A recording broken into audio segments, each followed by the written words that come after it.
It's so good to see so many of you here this Memorial Weekend. I always fear that I'll lose so many to the mountains or the shore. There are people I respect. Those who think a war is just and are willing to go and fight. Those who think a war is unjust and refuse to fight. I also respect those who make a commitment and honor that commitment to their country when they are called. But I have little respect for those who support a war and then fail to show up. Those who want to bask in the honor of war but avoid the blood, sweat, and tears. They paint a picture of glory while avoiding the gory. They make proclamations and declarations that are empty, talking of heroism that they will never know. They feign sincerity over the graves of the fallen while calling others to do their dirty work. Memorial Day is a holy day. Started after the Civil War when the Daughters of the Confederacy decorated the graves of both federal and rebel troops as an act of reconciliation. Whether or not we believe in war, it is a reality. We must mourn all who get crushed in the gears of the war machine. To me, it matters little who are the heroes or the villains, and it matters less over time. They were humans doing their best to survive. Kill or be killed, not an easy situation to be in. And those who have come from that situation have told me how slim the difference is in that mortal equation. To die for a cause is usually deemed honorable, and almost every town has a statue honoring its war dead. My hometown had a cannon on the courthouse lawn. But the monuments for those who died for peace are few and far between.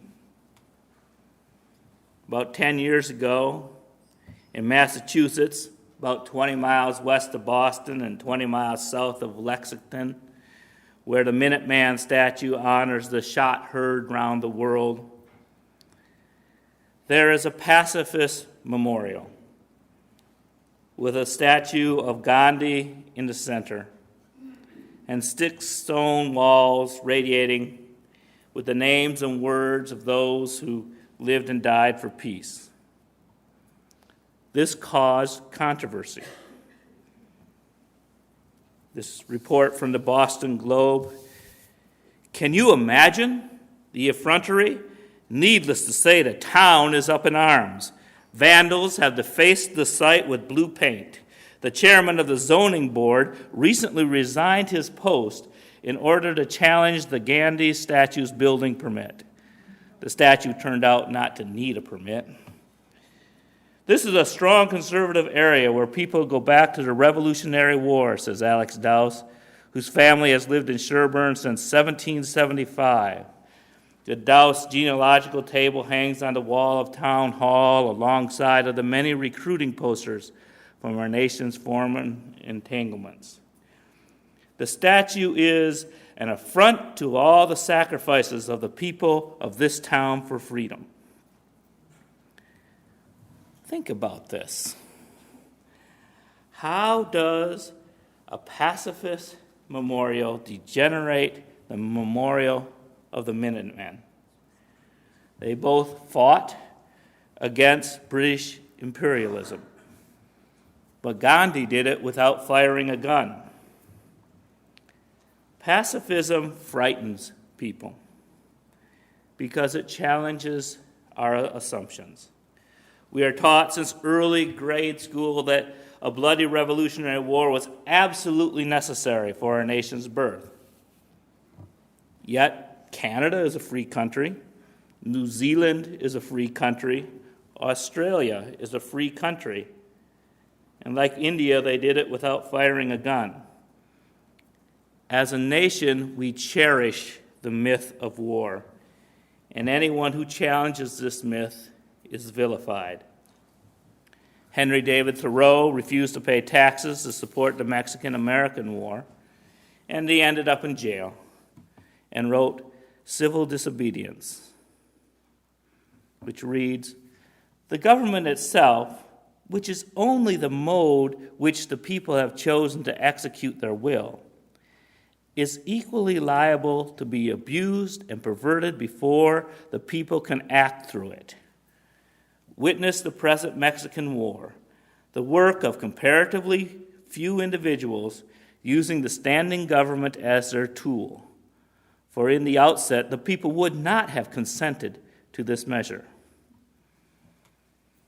And he continues, "A common and natural result of undue respect for law is that you may see a file of soldiers, colonel, captain, corporal, privates, powder monkeys, and all, marching in admirable order over the hill and dale of wars against their will, aye, against their common sense and conscience, which makes it very steep marching indeed, and produces a palpitation of the heart.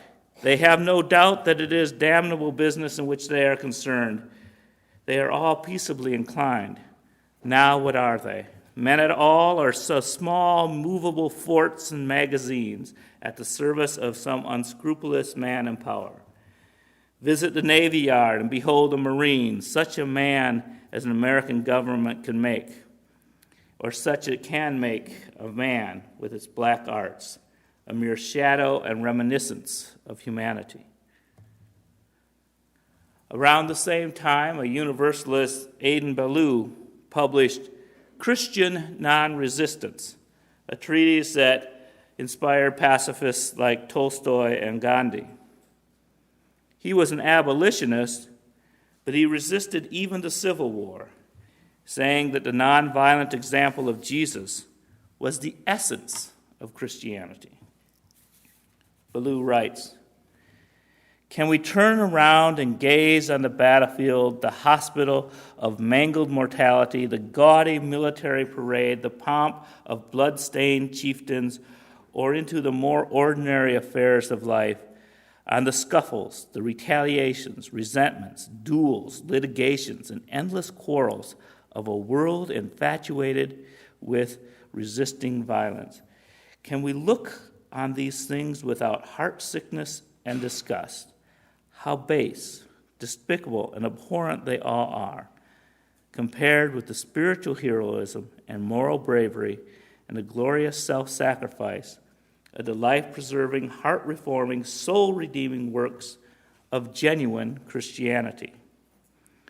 And shall those who ought to be the light of the world and the salt of the earth dishonor their high calling and defile their garments by engaging in the conflicts of human ambition, violence, and revenge?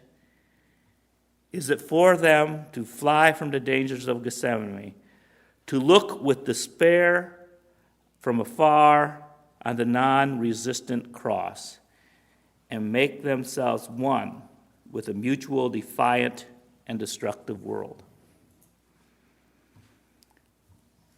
This was written over 150 years ago. Yet, most Christians have resisted this nonviolent option, urging people to go to war to fight for God and country. Jerry Falwell disagrees with pacifism. He writes, "Many present-day pacifists hold Jesus as their example for unvarying peace, but they ignore the full revelation concerning Jesus pictured in the book of Revelation 19, where he is depicted as bearing a sharp sword and smiting nations and ruling them with a rod of iron. Moreover, the song of victory in Exodus 15 hails God as a God of war. The Lord is a man of war. The Lord is his name." We continue to live in violent times. The Bible tells us War will be a reality until Christ returns, and when the time is right, Jesus will indeed come again, ending all wars. Until that time, however, Christians must live as Galatians 6:2 instructs, bear ye one another's burdens, and so fulfill the law of Christ.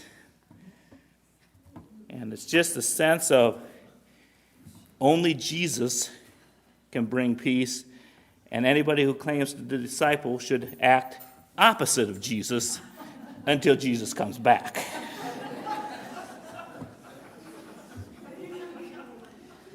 This justification of violence sometimes has led to violence against pacifists.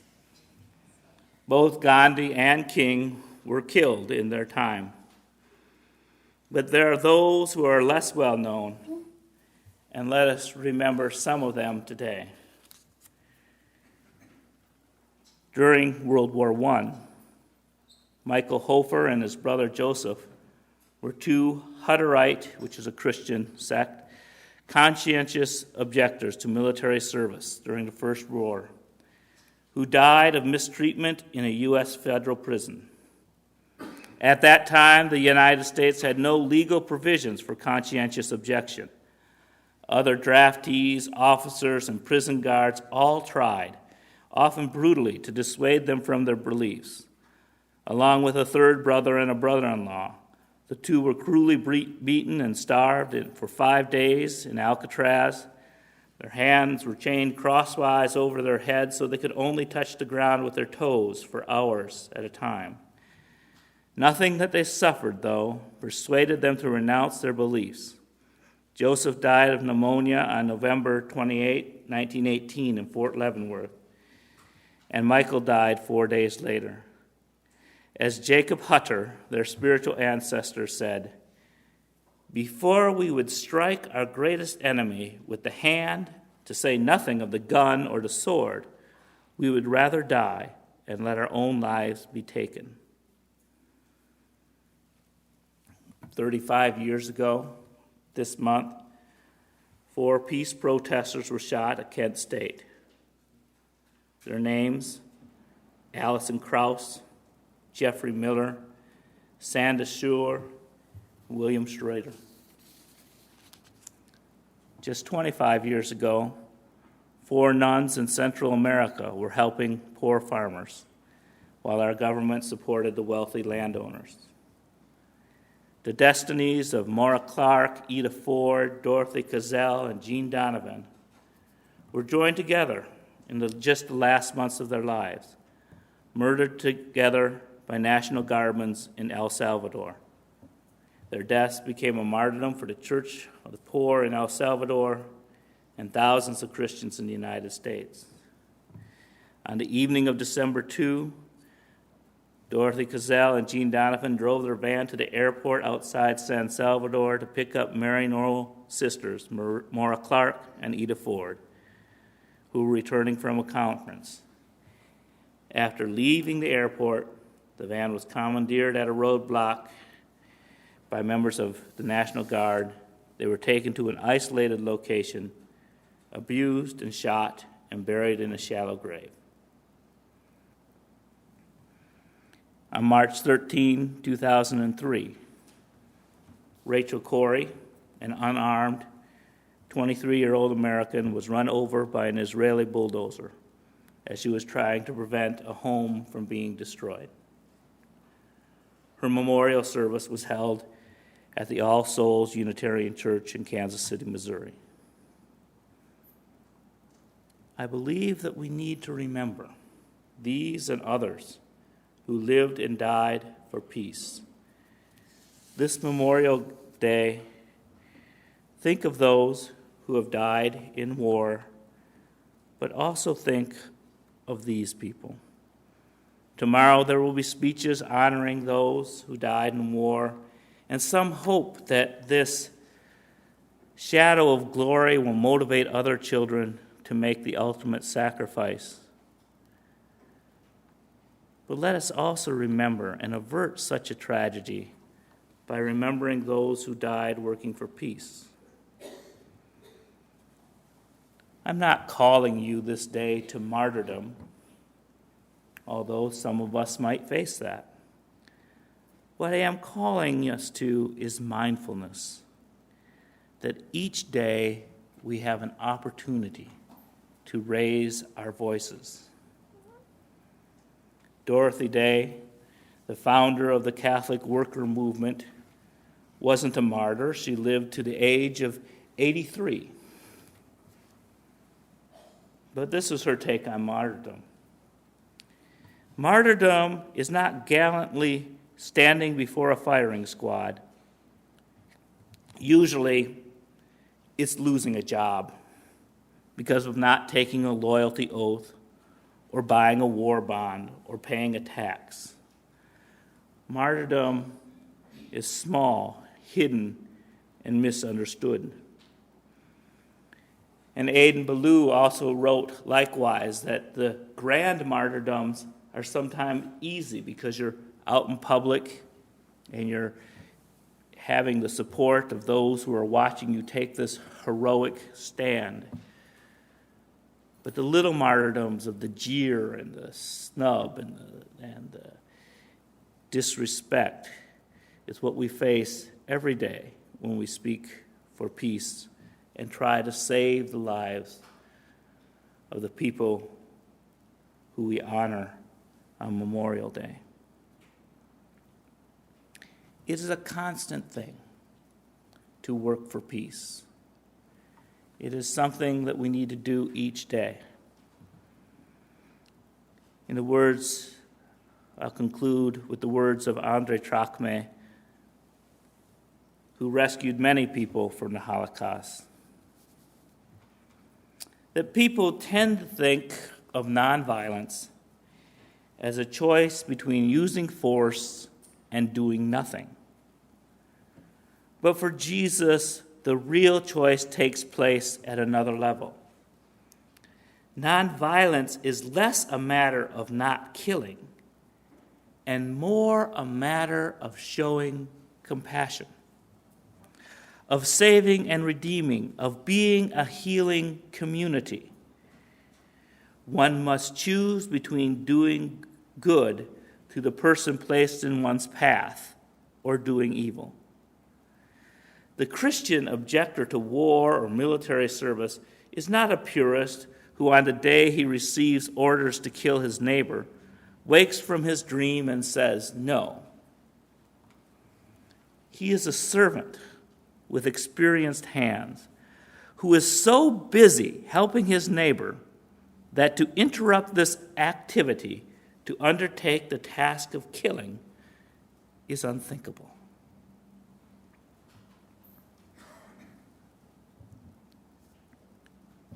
Let us remember the sacrifices of all who have worked for justice and tried to make this world a better place. Amen.